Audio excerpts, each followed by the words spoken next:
हलचल न्यूज़ में खबरों में अपडेट जो सिलसिलो जारी है। खबरों में अपडेट जे सिलसिले के अॻिते वधाईंदे ख़बर शामिल कयूं था चूहड़ जमाली मां।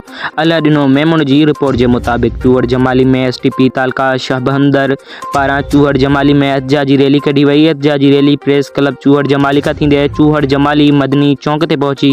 रैली में बदअमनी, मंशियात, रेवन्यू में खातन के हथरादू, हेराफेरी, अस्पतालन में दवाउन की खोट खिलाफ सख्त नारेबाजी कई वई।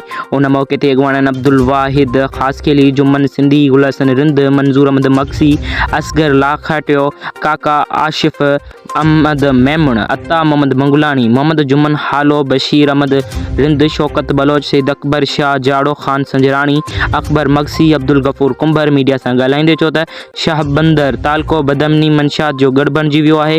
मंशियात पुलिस की सरपरस्ती में हलाए पई वञे त तरफ़ रेवन्यू खाते में हथरादू, हेराफेरी, चूहड़ जमाली अस्पताल में इलाज लाइ डॉक्टर अमले की खोट। रूरल हेल्थ सेंटर चूहड़ जमाली अस्पताल में जांच कराई दौरान जे खोट ख़त्म करे डॉक्टर अमले के पाबंद बनायो वञे त शाहबंद में मंशियात समेत समाजी बुराइन खिलाफ जोगा उपाउ वरता वञनि। ॿी सूरत में एहतजाज जो दायरो वधायो वेंदो।